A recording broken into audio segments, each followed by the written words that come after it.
Pernah nggak sih Anda berharap untuk sesuatu, tapi rasanya semua logika di kepala Anda bilang, nggak mungkin?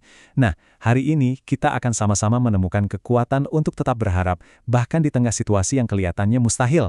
Kita akan belajar dari kisah Abraham yang ribuan tahun lalu jadi bukti nyata, dan gimana kisahnya itu bisa jadi cahaya buat kita yang mungkin lagi berjuang sekarang. Kita semua pasti tahu ya rasanya.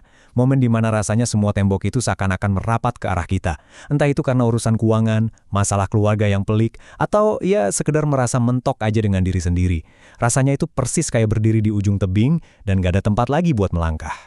Di saat-saat seperti inilah, pikiran kita seringkali jadi musuh terbesar.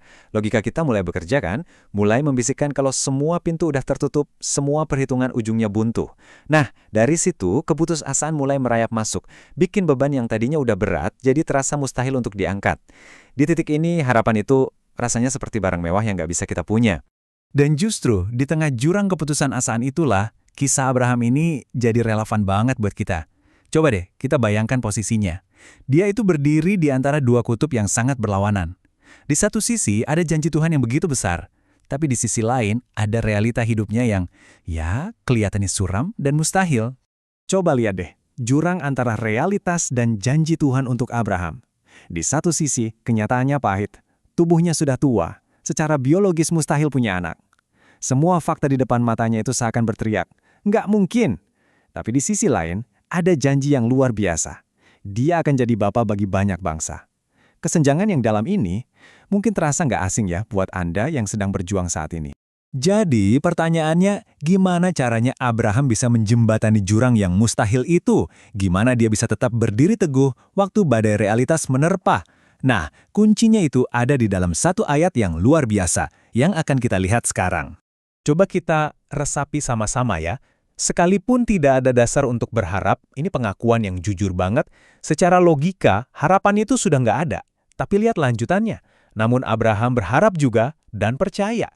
Ini bukan perasaan yang pasif loh. Ini adalah sebuah keputusan, sebuah tindakan iman yang secara sadar mengubah fokusnya dari apa yang kelihatan menjadi apa yang Tuhan janjikan. Nah, inilah yang namanya iman sejati. Bukan berarti kita tutup mata sama masalah, bukan. Iman sejati itu bayangkan seperti akar pohon yang kokoh. Saat badai logika dan kenyataan menerpa di atas tanah, akarnya itu mencengkeram erat pada satu hal yang tak terlihat tapi kuat, yaitu janji Tuhan. Itulah yang membuat pohon itu tetap berdiri, bukan karena pohonnya nggak merasakan angin kencang, tapi karena pegangannya jauh lebih kuat dari badai itu sendiri.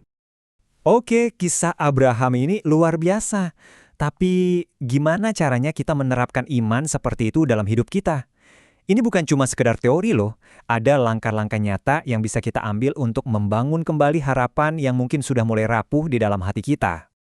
Sebelum kita melangkah, kita harus jujur dulu sama diri sendiri. Apa sih penghalang terbesar kita? Seringkali jawabannya adalah kalkulator di tangan kita sendiri. Kita terlalu sibuk menghitung kemungkinan, menganalisis resiko, dan akhirnya sampai pada kesimpulan yang sama. Wah, ini nggak bakal berhasil. Tanpa sadar, kita jadi lebih percaya sama hitung-hitungan kita daripada janjinya. Jadi gimana kita mulainya? Ada 3 langkah sederhana. Pertama, berpaut pada firman Tuhan. Ini bukan cuma baca sekilas, tapi secara aktif cari janjinya untuk disyukuri, bahkan saat nggak ada yang terasa baik. Kedua, dengan rendah hati, minta supaya hati kita dipulihkan. Akui saja kalau kita butuh bantuan untuk bisa percaya lagi.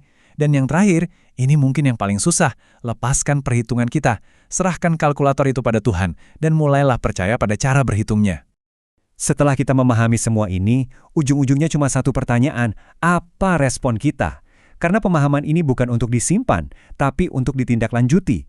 Ini adalah sebuah panggilan untuk mengambil satu langkah iman yang berani keluar dari zona nyaman yang penuh kekhawatiran. Kekhawatiran itu persis seperti belenggu yang mengikat kaki kita, membuat kita nggak bisa bergerak maju. Tuhan memanggil kita hari ini bukan untuk menghilangkan badai, tapi untuk mematahkan belenggu itu. Supaya kita bisa mulai melangkah di tengah badai dengan keberanian karena janjinya, bukan dengan keraguan karena keadaan kita. Dan inilah jaminan terbesarnya. Ini tidak pernah tentang kekuatan kita, tapi tentang kesediaan kita untuk dipulihkan dan dituntun. Saat kita menyerahkan kendali, saat itulah kuasa Tuhan bekerja, mengubah yang mustahil menjadi mungkin. Kuncinya cuma satu, kemauan kita untuk dibentuk olehnya. Jadi, saya ingin meninggalkan Anda dengan pertanyaan ini.